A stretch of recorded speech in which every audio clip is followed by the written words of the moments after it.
Good evening. We'll call this meeting to order. If everybody would, let's have a moment of silence.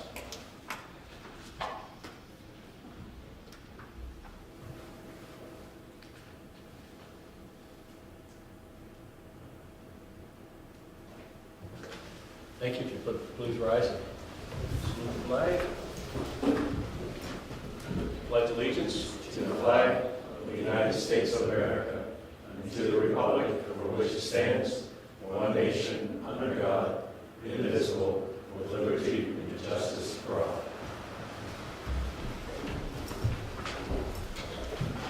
Call the roll, please. Mr. Crouch? Here. Mrs. Jones? Here. Mr. Koval? Here. Mr. McCrillis? Here. Mr. Kirkland?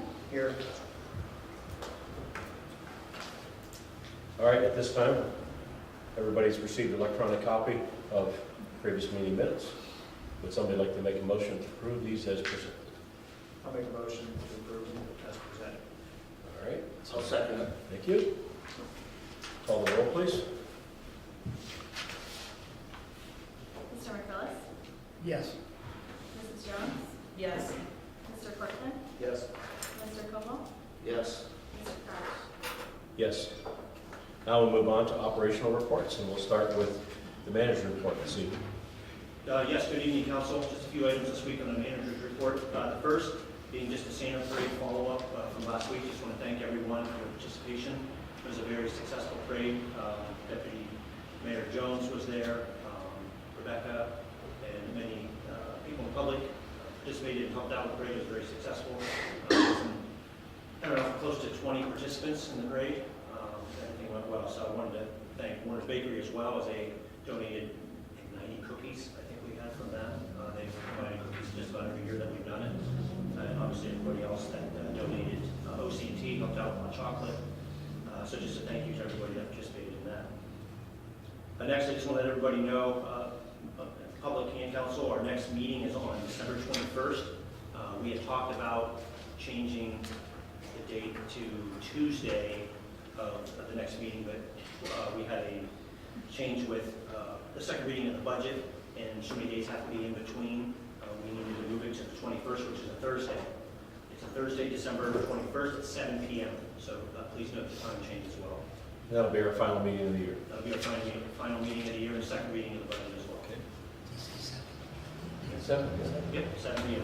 We'll be advertising that in the newspaper, and obviously we'll put that on social media and our website as well.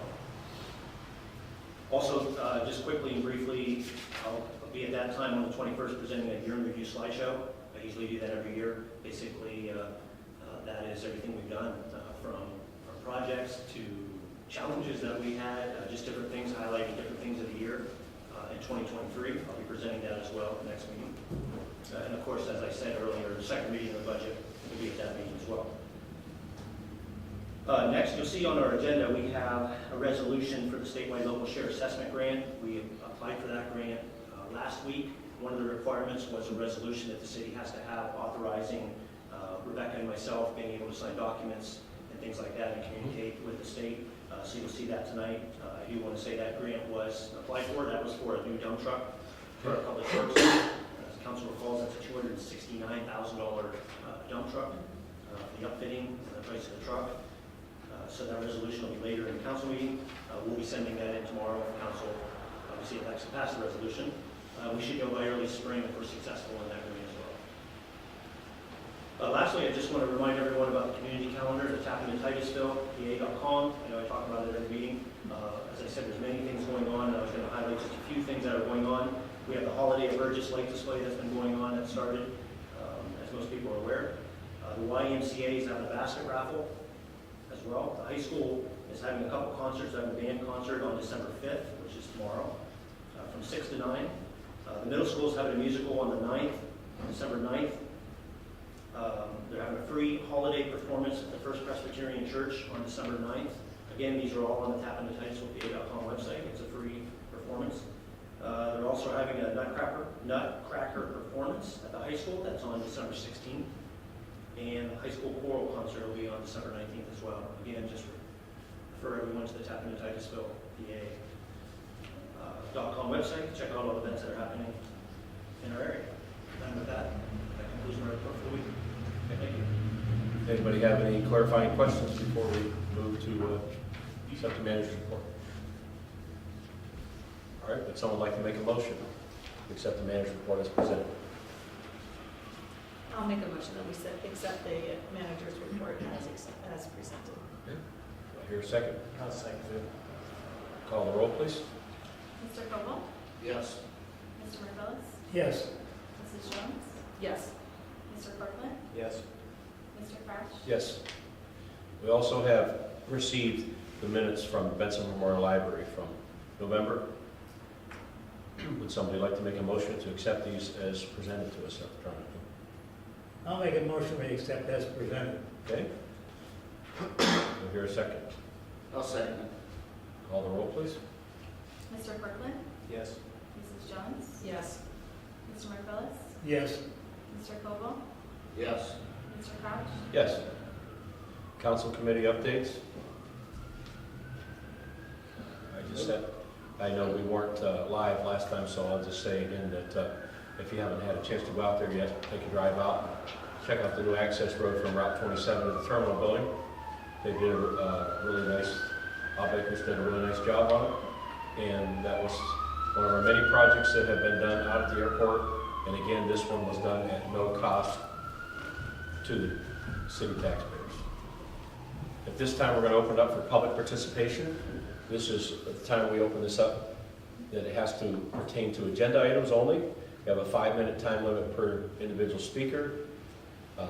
We have no old business tonight, but before I move on, to say, you only have to say whether you're a resident or non-resident. If you're a non-resident, what is your attachment to the city, whether you work here or whatever. So new business tonight, we're going to have an economic development presentation by Joe Thompson. We're going to approve, we're hopefully going to approve resolution number 6, statewide local share assessment grant.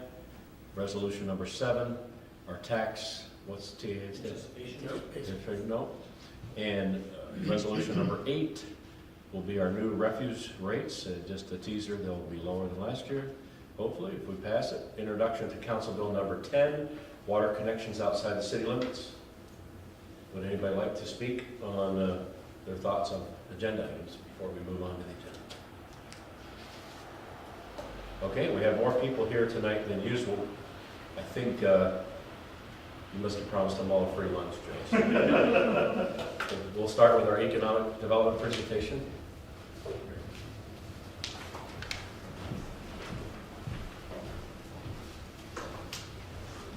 Well, thank you first of all for having us, Council. My name is Joe Thompson. I'm a resident of Titusville. My partner Aaron Armstrong, we are the owners and operators of the Titusville Mill via our parent company, Franklin Street Dispensing Company. And this evening we just wanted to bring a presentation to you with regards to economic development, R-style liquor license. And what is an R-style license? So what we are currently operating under at the Titusville Mill is we have a PALCV L license, which is a limited distilling license. And this is very similar to like a G license that Chad has at Fat Chad's. We are, through this license, we are able to distill, serve, and sell our own spirits. And then we are, with that license, you know, we have limitations on how much we can make and sell, but they far exceed our capacities, so that's not a problem. But also through that license, we are able to sell spirits, beers, and wines that are manufactured in the Commonwealth. What we are finding, especially as a venue that serves weddings, receptions, big corporate events, and such activities, is being limited to serving products made only in the Commonwealth is kind of harder for the big group settings, because people are looking for something a little more, how shall I say it, ubiquitous, that they're used to getting just about anywhere. So I'm going to go through a few things here and kind of give you an idea as to what we're doing down at the Titusville Mill, what we're doing here for the community, and how this license would help us. So I'm Joe. Very good. And you do have all of this information. And one of the things that you will see in your packet that we handed out is an FAQ sheet on this specific license and a rundown as to some of the requirements that are needed by us. The Titusville Mill, as many of you are aware, is an historic building here in town. We are residing in a building that was constructed in 1899. Initially built as a tannery, operated as the world's America's largest independent tannery for just a few years, and then it moved on to its life as a feed mill.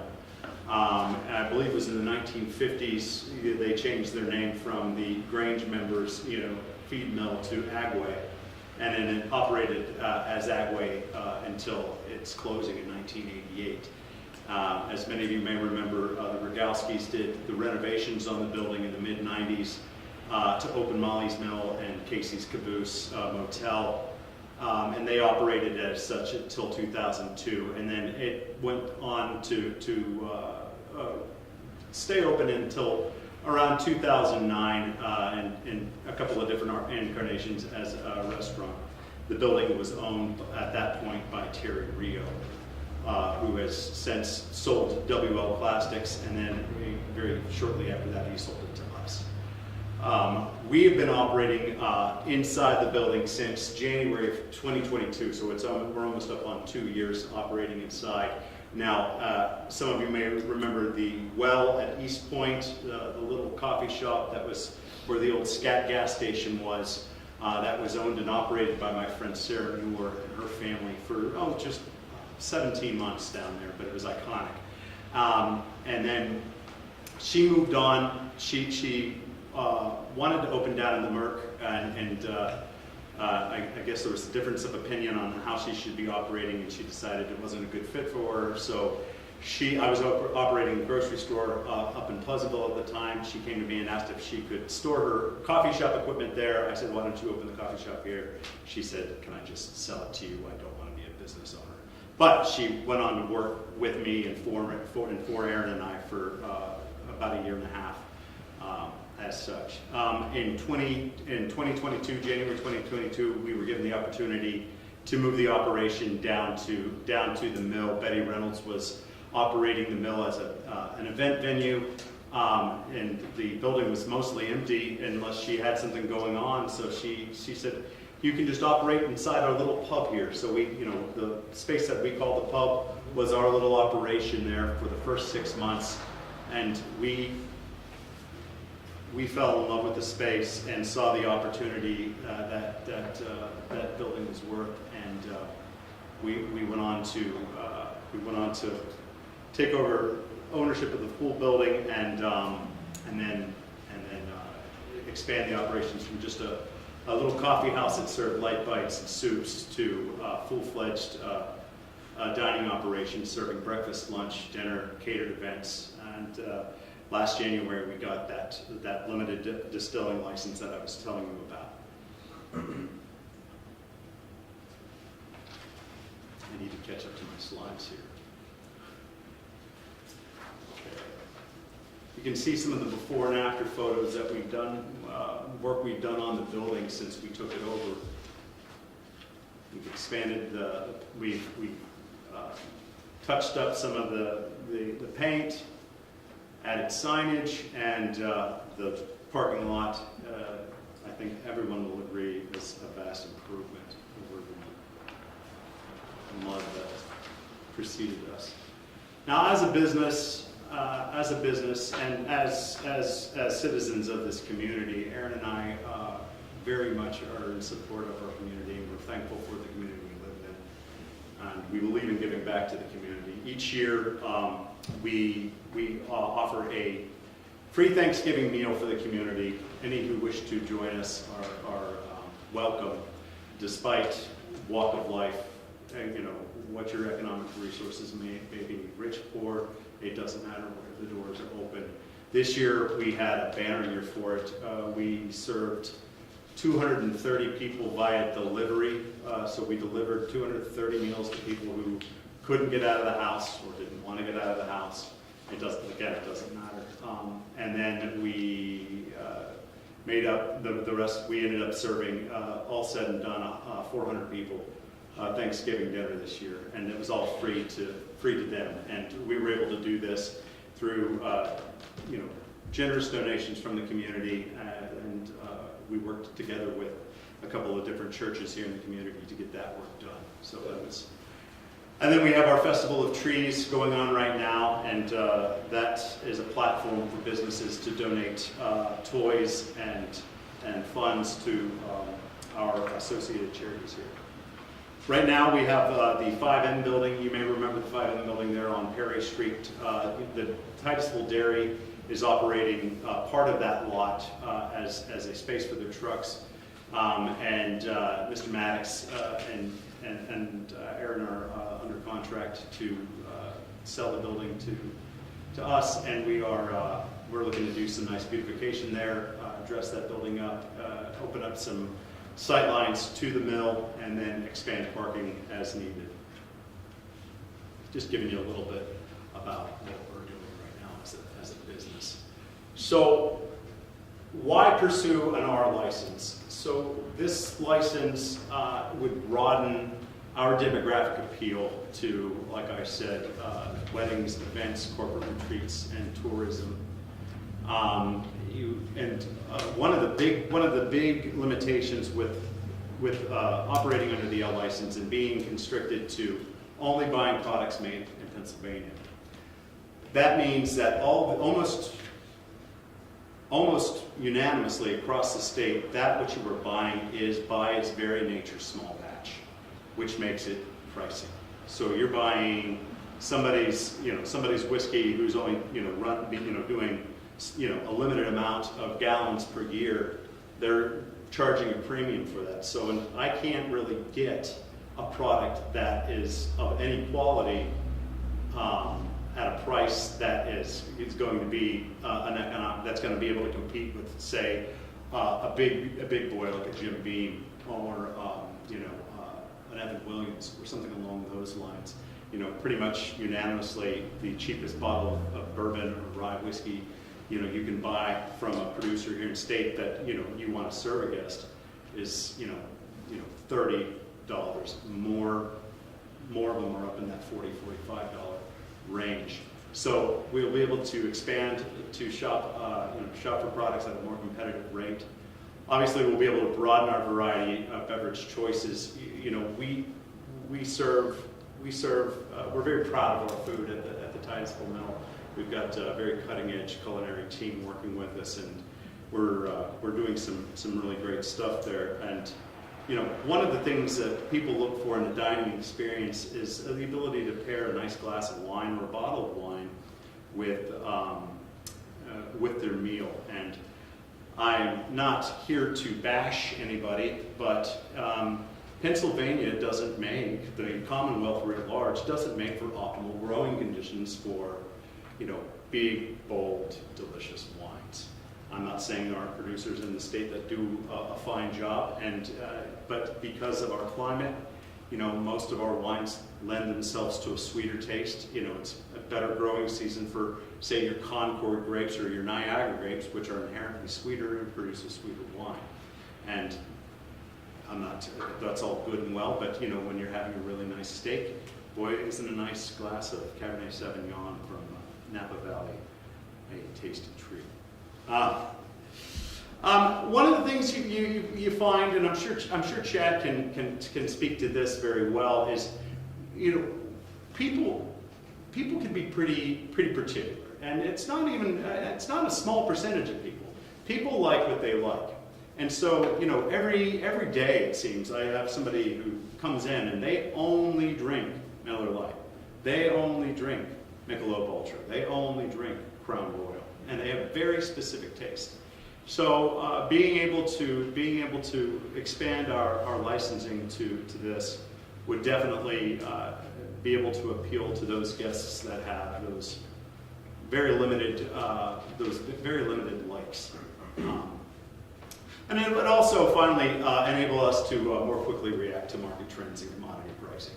So, the more options you have, the better you can spend your money. So the R license allows us, or the licensee, to purchase and sell any beverage alcohol products that are available in the Commonwealth. Basically, the state of Pennsylvania is a big booze cartel. You cannot sell in an establishment anything that is not bought by the state. So it has to be available via the Pennsylvania Fine Wines and Spirits, cartel.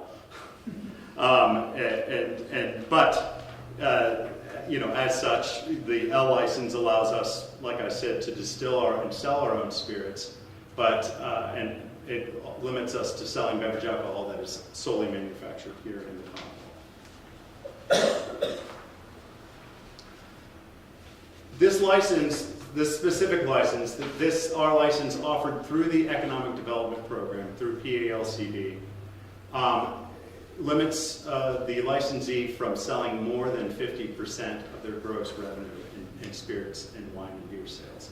So it's not going to be a rowdy roadhouse. It's not what we're looking to do. We're simply looking for the ability and the flexibility to better serve the community clientele. The PALCB through this program requires the applicant to either be living in a Keystone Opportunity Zone or have a explicit vote from the municipality to allow for this license to come in. I'm not sure how familiar you are with the licensing programming here in the state, but it's a county by county per capita. That is the way that licenses, the R license specifically, is granted. So based on your population is how many licenses are available. And this particular program that we're applying through actually enables us to bring in another R license that's not through the per capita system. And you'll read this on the little FAQ sheet that I gave you. One of the stipulations is that another license isn't readily available. Another R license isn't readily available. And as I speak today, there are 3 R licenses in Crawford County that are currently in safekeeping. Safekeeping is what is done with a license once an establishment closes or they no longer want to serve. You either remit it back to the state or you pay a fee and you keep it in safekeeping. There are 3 licenses in the county that are currently in safekeeping. We have reached out to all 3 of them, and you will see on this FAQ sheet. One of them was prohibitively priced. One of them was already under contract, and the gentleman just wouldn't return a phone call. And so, let me just a little context when I say prohibitively priced. Back in 2016, the PA Assembly opened up the liquor codes and changed some things in the liquor code that allowed for beverage alcohol sales, specifically wine and beer sales, to take place in gas stations and grocery stores and venues such as that.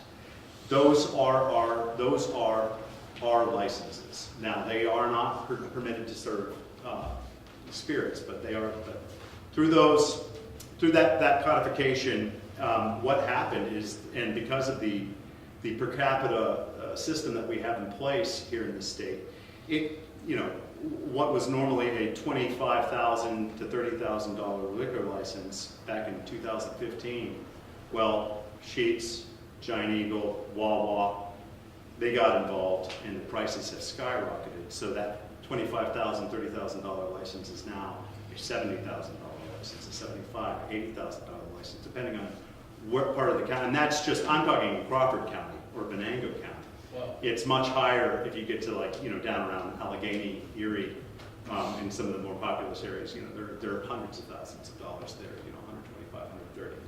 So when I say it's prohibitively priced, I mean, your return on investment, everything that you have to put down, we certainly qualify here. This would be a $25,000 investment for our business rather than, $75,000, $80,000 investment. So, but because of the way that this license is set up, and us not being in a Keystone Opportunity Zone, we need your vote in order to even submit the application. Now, PALCB has a pretty thorough and rigorous vetting process as to who they issue licensing to. I'm trying to word this the right way. We've already had a license issued to us that we're operating in good faith with the state.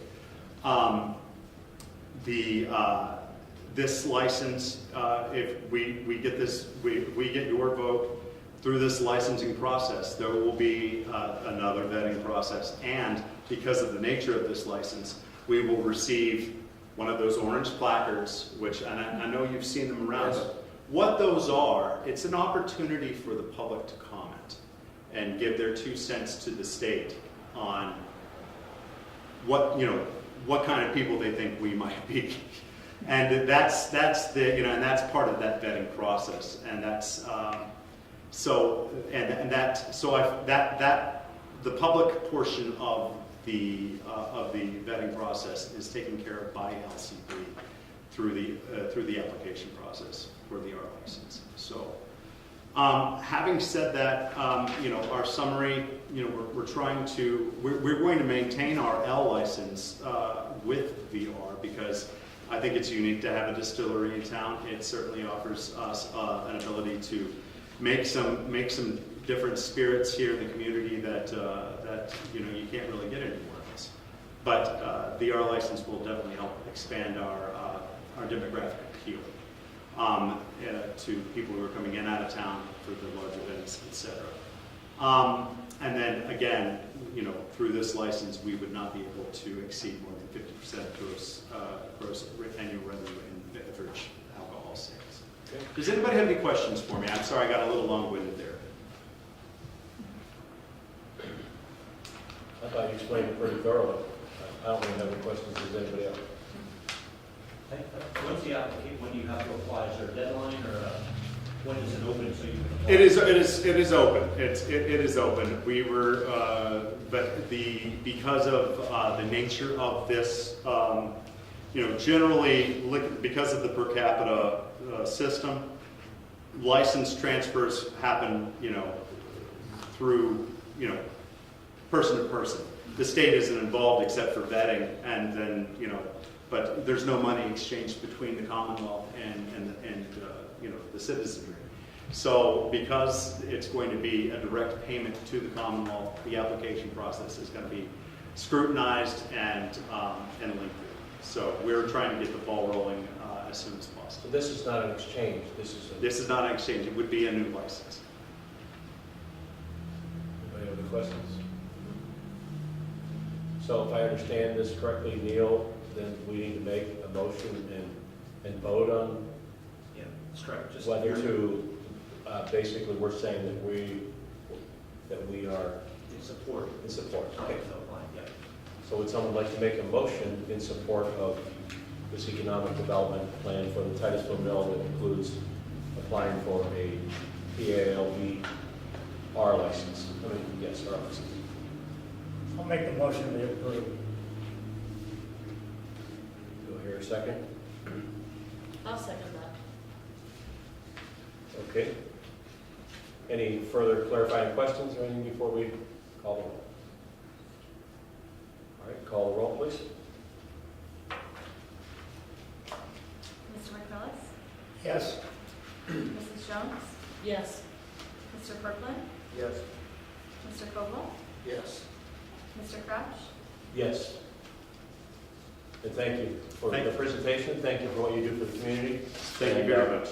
We are all about economic development any way we can. And I suppose the rest of these folks are with you? Yes. Okay. Could we get a couple minutes speech from each one of them? And I'll just tell you, we have a little bit more of an agenda, and we appreciate you being here. I'm sure you have a busy evening. You're welcome to stay if you need the entertainment, or go over your leisure. Thank you. I just have a question. What do you need from the city? You need meeting minute notes that just say we're supportive of it, or do you need an actual letter? I think I'll need the meeting minute notes and a letter. Yes. Yes, please. Thank you. Thank you. I appreciate you, friends. And you mentioned it in here, but with all these wedding venues coming up and the Airbnb thing finally getting passed this year, that definitely helps to draw more economic development. No question about it. Absolutely. No question about it. There have been a lot of people through, and I know Chad can attest to this. There have been a lot of strange faces coming through lately, and it's really nice to see. Neil, let me put that on. Yeah, sure. Thank you. Thank you very much.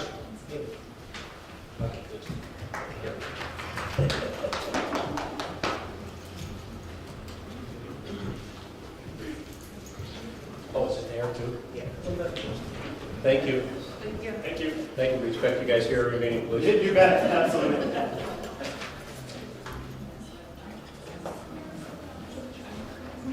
Thank you.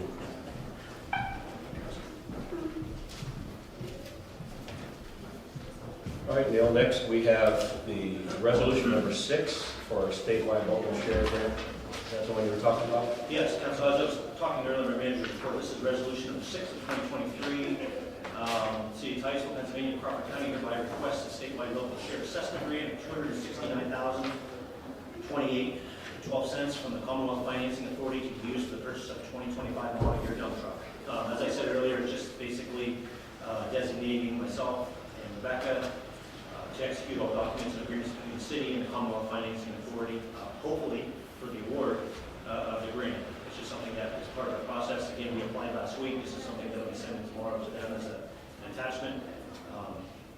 Council recalls, may or may not recall, we had to do it last year when we applied for the Fleming Park project as well. So just looking for a vote to send this through. Thank you. If everybody's had a chance to go over their, either electronically or print it out and go over it, would someone like to make a motion to approve resolution number 6? I'll make a motion to approve resolution number 6. I'll second it. All right. There's no further questions? Call Mrs. Jones? Yes. Mr. Cortland? Yes. Mr. Koval? Yes. Mr. McCullough? Yes. Mr. Crouch? Yes. Now we have resolution number 7. Yes, this is a resolution of the City of Titusville, Pennsylvania to approve the interfund transfer of $800,000 from the sewer fund to the general fund to meet certain financial obligations of the city. As council recalls, each year we do what we call a TAN, tax anticipation note, basically to get us by until taxes start coming in 2024. This is a loan from our sewer fund to be paid back to the general fund. It just doesn't make sense. This is a no-interest loan if we're borrowing from the sewer fund because it has the money. We have the money in the sewer fund to be able to do that, so we're going to a bank and have an interest that we have to pay back, which wouldn't make sense. So again, this is $800,000 that we paid back before, no later than December 31st, 2024. Would someone like to make a motion to accept resolution number 7? I'll make a motion to accept resolution number 7. Do I hear a second? I'll second it. Call the roll, please. Mr. McCullough? Yes. Mrs. Jones? Yes. Mr. Cortland? Yes. Mr. Koval? Yes. Mr. Crouch? Yes. Next one before us is resolution number 8, 2023. Yes, this is a resolution of the City of Titusville, Pennsylvania, adopting certain amendments to the city's consolidated schedule of fees as established by ordinance number 3028 of 2000. What this is a decrease for the regular garbage pickup for 2024. It's going to go from $31.56 to $29.50. And the residential factor plus backyard pickup per month will go from $41.56 down to $39.50. Basically a $10 difference between the regular pickup and backdoor. We have about 10 customers that get backdoor pickup. this would be for 2024. The environmental fee will stay the same at $3 per unit. And this will affect January 1st, 2024. So all of us get hit with a $3? No, that is for folks that do not have, are not a garbage customer, but have access to e-waste event that we have, which we're going to have to Gotcha. see here in 2024. Okay. Would someone like to make a motion to reduce the refuse rates on resolution number 8? I'll make a motion that we approve resolution number 8. Okay. I'll second it. All right. Call the roll, please. Mr. Koval, Yes. Mr. McCrillis, Yes. Mrs. Jones, Yes. Mr. Cortland, Yes. Mr. Crouch, Yes.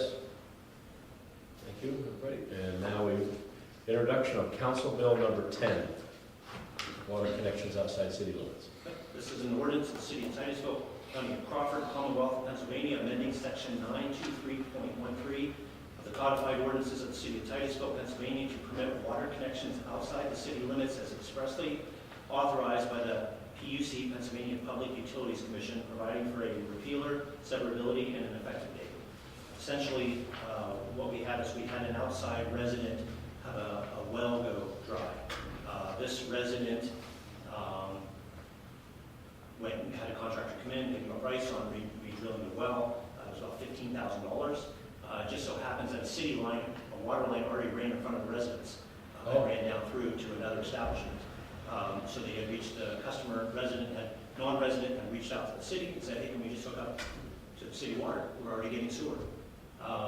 We unfortunately were not able to do that with our court ordinance because it wouldn't allow for an outside city resident to be able to hook in. We had to reach out to the PUC. So what the city had to do was apply for it's a declaratory order allowing that. In doing so, there was two choices.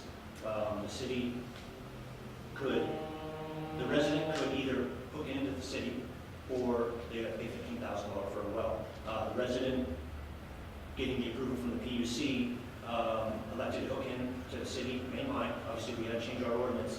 The resident also had to pay for the cost associated with the city attorney fees for us drawing up a new ordinance and putting it in front of the PUC. So no cost to the city. The resident was able to get that done. PUC allowed it. We just in turn had to change our ordinance to allow for the change. Our ordinance to allow non-residents to hook in because of the circumstances. It was already there. The water line was already in the Drake well. So this residence is on Drake well. And so this is a one case, if that would happen again, somebody else would have to go through that whole This will process have to go again. through the PUC. Yes. Okay. Correct. On that note, would someone like to make a motion to pass council, or the introduction? Do we have to do it twice? We will. Okay, so the introduction of Council Bill number 10 to be brought up again in the next meeting? Yes, I believe Okay. that, I don't think there's Can I any ask a time. question real quick? Yeah. What was the cost savings to the resident? I believe it was costing about $10,000.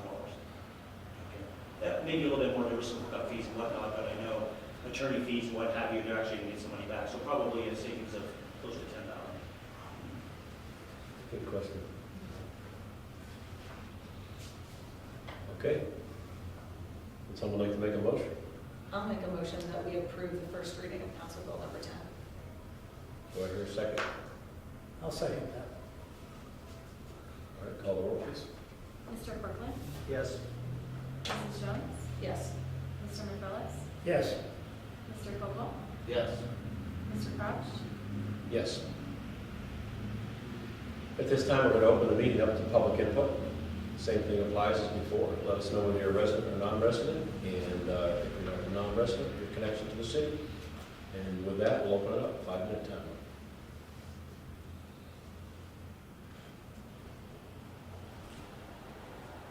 Okay. We'll go to our closing comments by junior council. Anything tonight? I thought Joe's presentation was he did a pretty nice job. He presented himself pretty professionally. It was pretty nice. Other than that, I don't think so. Yeah, and he also made us one of the bigger council meetings in fall, so. That it? Okay. Yeah, not much to add. It's just nice to see, the economic expansion, I guess, to help the local businesses. Chad, we'll start with you today. Yeah, nothing for league time. Oh. Bill? No, I'm good. Okay. No, just say, got the tree up, looks good. Hopefully don't any major windstorms or anything. And, so, keep our fingers crossed, but other than that, no, we're ready to do Thanksgiving and go from there. Deputy?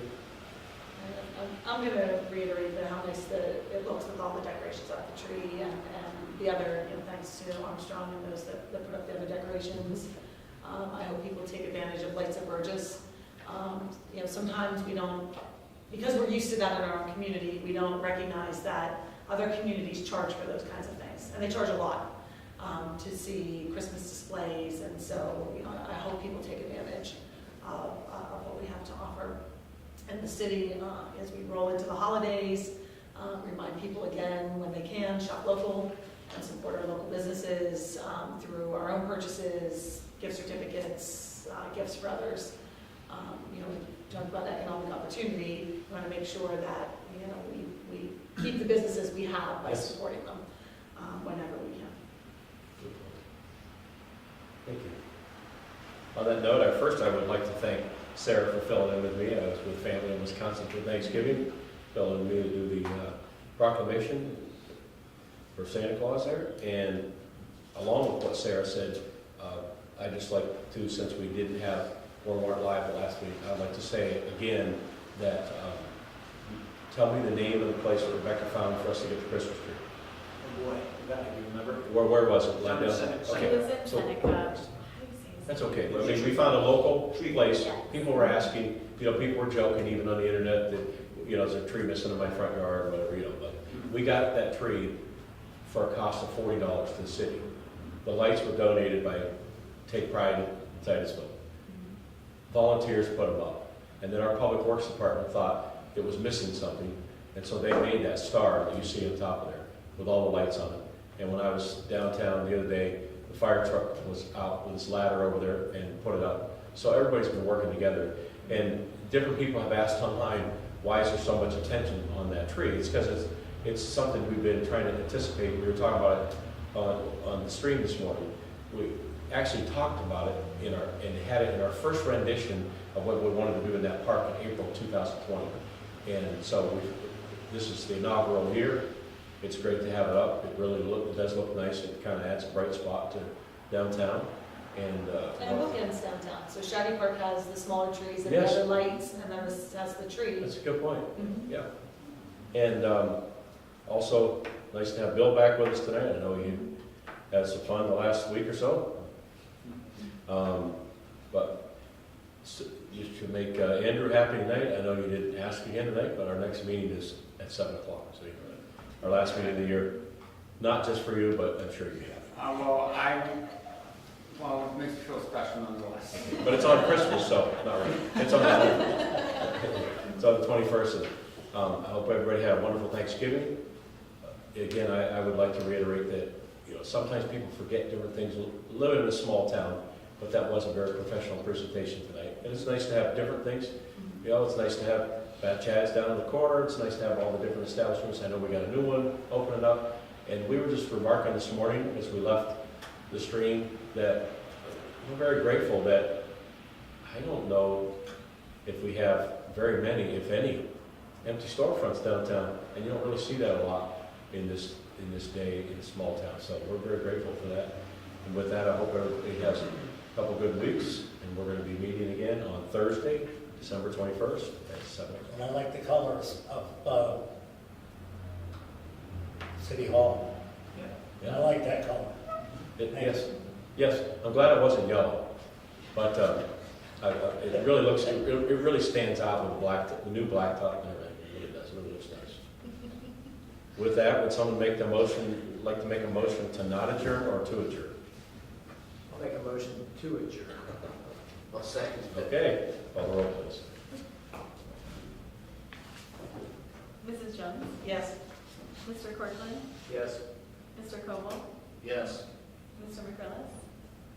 Yes. Mr. Crouch? Yes. Thank you. Meeting adjourned.